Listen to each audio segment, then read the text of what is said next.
황선홍 임시감독이 이끄는 대한민국 축구대표팀이 아쉽게 태국과 승부를 가르지 못하고 1대1 무승부를 기록했지만 이강인, 손흥민 선수의 활약은 여전했습니다. 특히 주민규의 활약에 눈에 띄며 대한민국의 새로운 옵션을 가져올 것이라는 기대감이 커졌습니다.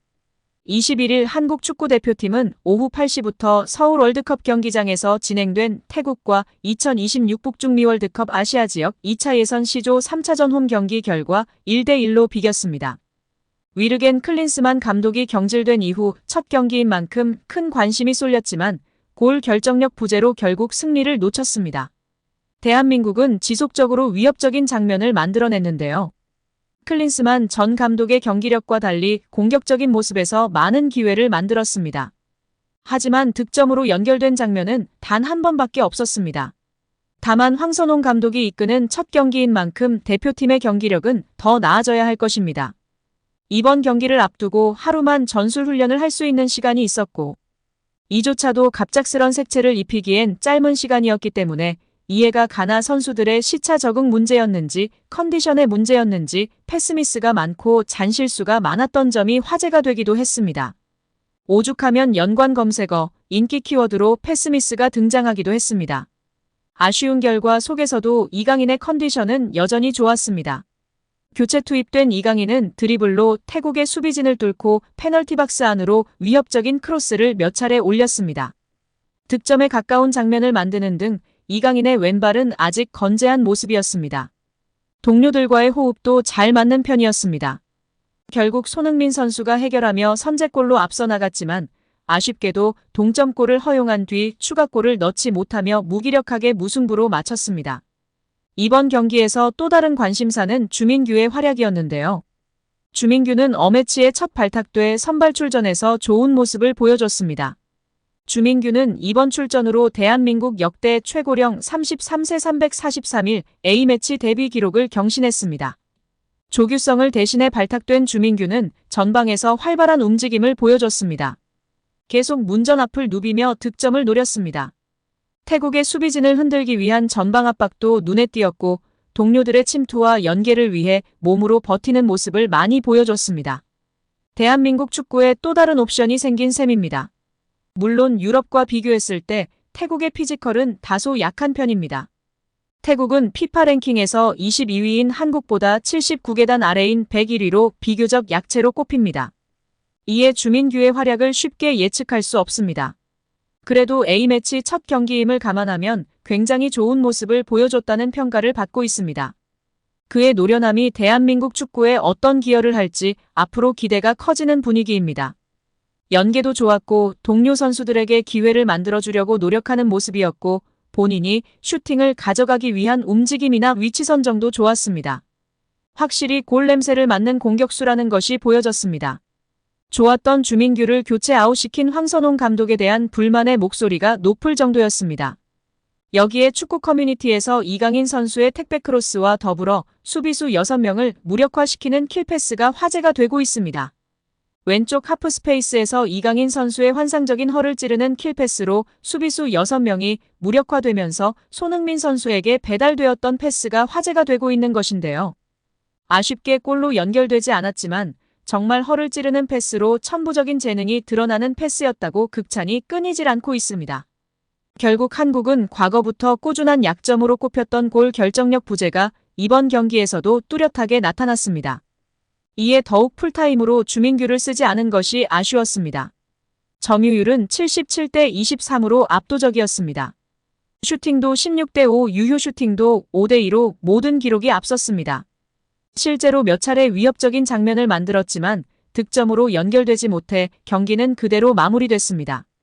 여기에 이강인의 활약상에 스페인 언론까지 박수부대에 합류하며 화제인데요.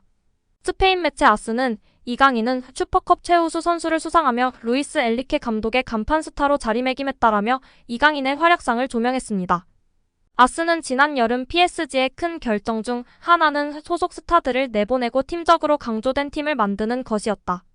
나세르 알켈라이피 회장도 팀 위에는 아무것도 없다고 체계를 강조해 반복했고 이 새로운 정책의 대표적인 사례 중 하나가 이강인 영입이었다. 그가 2200만 유로에 파리에 도착한 것은 스페인 축구가 아닌 프랑스 축구를 위해서였다라고 전했습니다. 이어 이강인은 도착 이후 곧바로 파리에서 인기 있는 현상이 됐다. 이강인의 유니폼 판매는 PSG 내에서 가장 인기 있는 선수인 은바페를 능가하는 역사적인 최고치에 이르렀다. PSG 서울 매장은 아시아 투어에서 대성공을 거뒀고 이는 아시아 시장 진출에 확실한 신호탄이 됐다라며 이강인의 인기를 평가했습니다.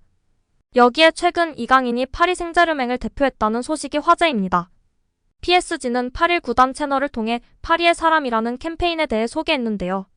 PSG는 창조성, 열정, 개성. 2023년도 시즌 프랑스 파리를 세계적인 수도로 만들 운동선수, 예술가, 문화계 인사들이 한자리에 모입니다. PSG 선수 킬리안 은바페, 우스만 덴벨레, 랑달 콜로부아니, 누노 멘데스, 워렌 자이르 에머리, 이강인이 함께합니다. 여기에 브라질 전설 호나우지뉴도 마찬가지다라고 설명했습니다. 캠페인에 참여한 선수들은 PSG 대표격이었습니다. 이미 세계적으로 유명한 은바페와 덴벨레는 물론 라이징 스타 무아니와 유망주 자이르 에머리까지 프랑스 출신 선수입니다. 여기에 선수 시절 PSG에서 뛰었던 레전드 호나우지뉴까지 깜짝 등장했습니다. 공개된 선수 가운데 프랑스 출신이 아닌 선수는 멘데스와 이강인이 유일합니다. 그만큼 이강인이 그라운드 바깥에서도 스포트라이트를 받는 걸로 해석할 수 있는데요. 이강인 효과는 유니폼에서도 드러났었습니다.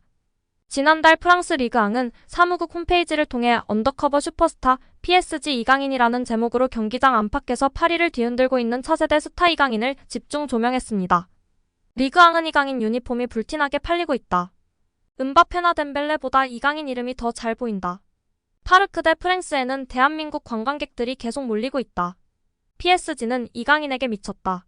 지난 여름 마요르카로부터 영입된 다음 PSG에서 진정한 슈퍼스타가 됐다. 라며 이강인 영향력에 감탄했습니다. 지난 여름 PSG로 깜짝 이적한 이강인이 순조롭게 연착륙했습니다. 루이스 엘리케 감독 신뢰 아래 프랑스 리그앙과 유럽축구연맹 챔피언스리그를 수놓고 있습니다. 특히 그라운드 위에서 은바페와 보여준 케미스트리는 현지에서도 감탄하고 있습니다.